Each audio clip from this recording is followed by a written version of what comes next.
자연스럽게 추미애 장관의 물러남, 이 물러남에 대해서도 살펴보겠습니다. 추 장관이 사과를 했습니다. 지금까지 법원의 판단에 대해서 강하게 비판을 해왔던 추 장관이었는데 왜 갑자기 사과를 하게 된 것인지도 의문을 제기하는 보도도 있습니다. 사과는 했지만 법원의 판단은 여전히 비판하고 있습니다. 추 장관, 국민들께 큰 혼란을 드려서 매우 송구하다. 법원은 징계 사유 중요 부분 실체를 인정하면서도 해석 논란이 있는 절차적 흠결을 근거로 집행정지를 인용했다라고 추 장관이 주장을 했습니다.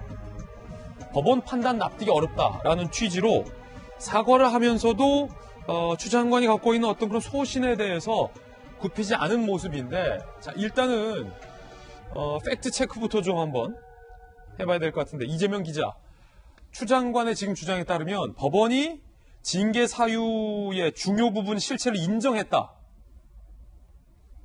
그런데 본질적인 걸 인정하면서도 굉장히 절차적인 흠결로 마치 집행정지를 인용했다라고 지금 주장하고 있는데, 추 장관의 이 주장, 제가 보기엔 좀 사실과 거리가 멀어 보이는데, 왜냐하면 추 장관이 추진했던 징계 사유 중에 상당수를 징계위에서 인정하지 않고 좁혔고, 징계위에서조차 징계를 내린 그 사유 중에 또 상당수를 법원이 이건 징계 사유가 되지 않는다라고 이미 만천하에 밝혔는데도 어째서 추 장관은 지금 법원이 징계 사유 중요 부분 실체를 인정하고 있다라고 주장하고 있는 겁니까? 글쎄요, 이미 법원에서 결정이 나와 있는 상황이고, 다 그래서 저도 읽어봤고, 많은 사람들이 읽어봤고, 사실 언론에서 많이 이제 다 기사화했기 때문에, 글쎄요, 뭐 해석은 좀 다를 수 있지만, 그 내용의 본질적 내용은 저렇게 해석할 수 있을까라는 굉장히 의문이 들죠. 뭐 얘기한 것처럼 사실 징계 사유가 4가지였죠. 그런데 법원은 정치적 중립 의무 위반에 대해서는 사실상 인정하지 않았고요. 그다음에 재판부 성향을 분석한 문건을 두고는 굉장히 부적절했다. 하지만 그것이 징계가 얘기한 것처럼 재판부를 비방 공격할 목적이라고 보기는 어렵다. 뭐 이렇게 이제 판단을 했었던 거죠. 그리고 한동훈 검사에 대한 수사 부분도 그것을 방해라고 보기는 어렵다고 그렇게 판단했다고 저는 읽었고요. 다만 이 감찰 방해에 대해서는 다툼의 여지가 있다. 이렇게 이제 봤던 거죠. 그래서 징계 사유를 두고 글쎄 그 중요함을, 그 엄밀함에 대해서 법원이 인정했다. 이렇게 보기는 참 어려울 것 같고, 더 중요했던 게 지금 이제 절차적 문제를 제기했던 거죠. 그러니까 의사 정족수 자체를 제대로 채우지 못했기 때문에 무효다 이런 표현까지 썼고, 사실 법원 결정문에서 제가 볼 때 가장 인상적인 문구는 이것이 본안소로 가면 윤 총장 측이 승소 가능성이 있다 이렇게까지 표현을 했습니다. 그런 상황에서 추미애 장관이 글쎄 그 내용을 두고 법원 인정했다라고 표현하는 것 자체가 글쎄요, 많은 사람들이 공감할지, 많은 사람들이 동의할지 좀 의문이 있는 거고, 그러다 보니까 지금 저 사과 자체도 사실 어제 이제 사과문이 6문장이었는데 첫 문장에서 사과한 것 빼고 나머지 5문장은 사실은 법원을 비판한 겁니다.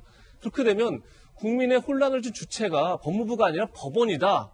이렇게 이제 주장하고 있는 거죠. 그렇기 때문에 사과는 했지만 과연 그것이 본인의 어떤 절차적 문제 에 대한 사과 혹은 본인의 징계 청구하는 과정 속에서의 어떤 여러 가지 잡음이 일어났던 것에 대한 사과라고 볼 수 있는가라는 근본적인 의문이 들지 않나 싶습니다. 조선일보는 지금 밑에 하단에 보시는 것처럼 사과 아닌 사과라는 제목을 썼는데, 박정화 대변인, 네.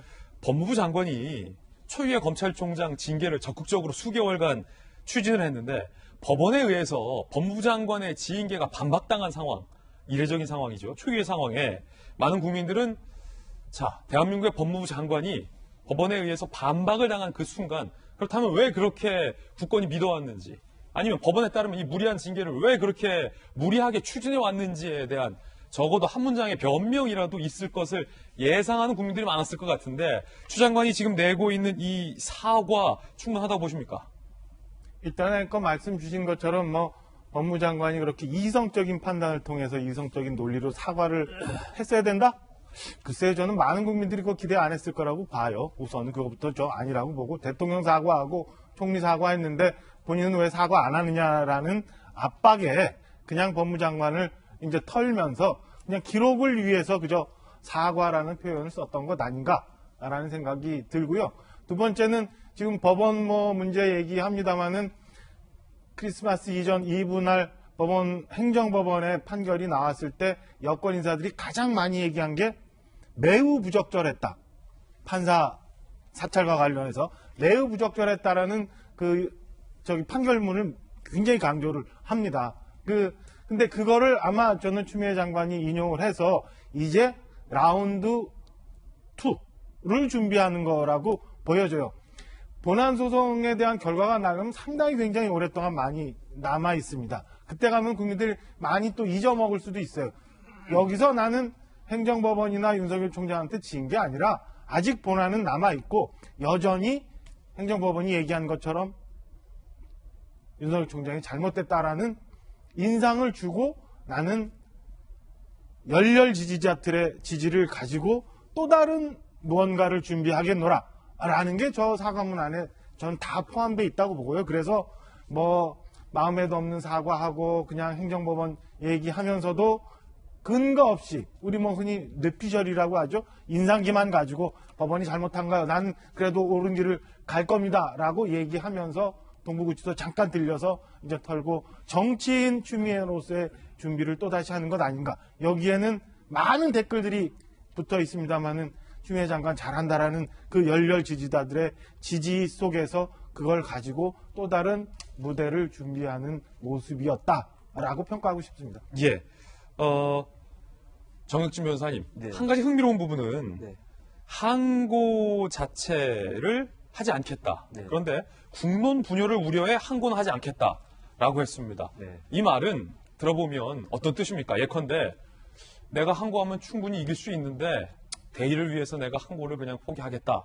라는 어떤 여유로운 말로 해석이 될 가능성도 있고 사실은 이쯤 되면 항고를 해봤자 결과는 뻔할 게 예측되는데 차마 법원의 판단을 굴복할 수 없기 때문에 저런 표현을 썼다라는 해석도 양쪽에서 가능할 것 같은데 정혁진 변호사님 보시기엔 어느 쪽입니까? 저는 당연히 후자죠.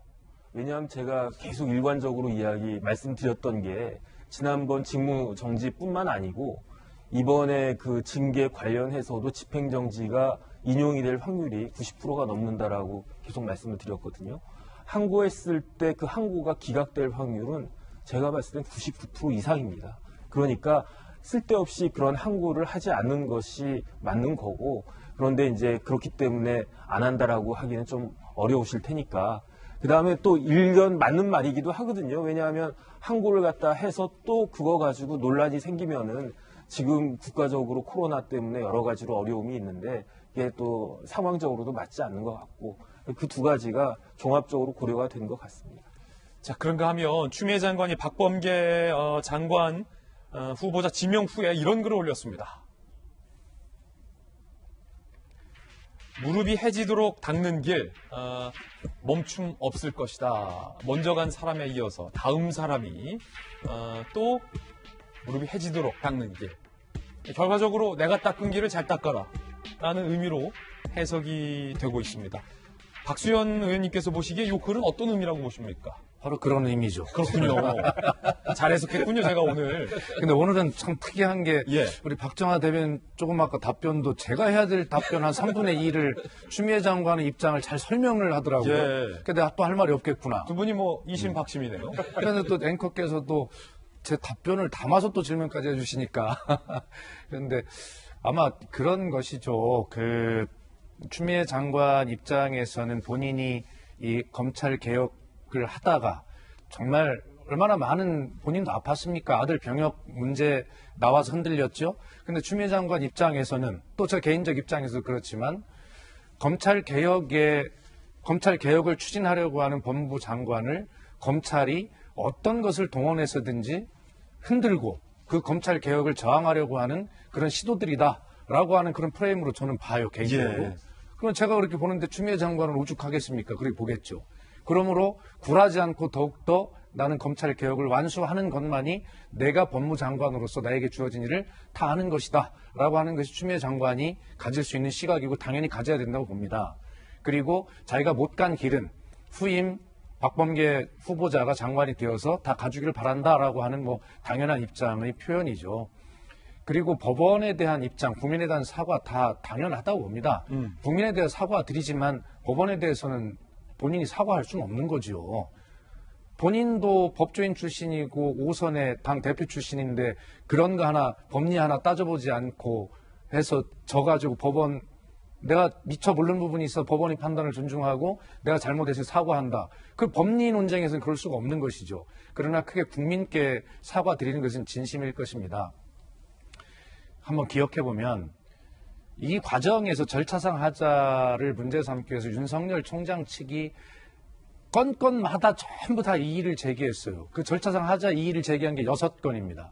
그중에서 이번에 법원에서 받아들여진 것이 2건입니다. 그리고 4건의 윤석열 총장 측 이견에 대해서는 인정하지 않았어요. 그렇기 때문에 이것이 법리적으로 예를 들어서 추미애 장관 측이 완패했다. 그렇게 보는 시각은 맞지 않아요. 윤석열 총장도 역시 본인이 제가 늘 주장하는 게 국민 앞에 정말 진심으로 사과해야 된다라고 저도 이야기하는 것은 본인의 주장이 법원에 의해서 받아들이지 않은 부분이 훨씬 많아요. 징계 사유도 마찬가지입니다. 징계 정치적 중립성 위반이냐 아니냐 이것만 법원이 받아들였지 나머지는 판단을 보류하겠다는 것 아니겠습니까? 그렇기 때문에 윤 총장도 본인이 저 술 접대받은 검사 문제 나오면 사과하겠다. 그것도 사과를 안 하고 있지 않습니까? 그러나 그런 거 따지지 않겠어요. 어쨌든 추미애 장관이 사과가 진심이든 진심이 아니든 국민 앞에는 진심으로 사과했다고 보고 윤석열 총장도 국민 앞에는 법무부에 사과할 필요는 없겠죠. 국민 앞에는 진심으로 사과 한 번쯤 정확히 해야 된다라고 하는 말씀을 꼭 드리고 싶어요. 예.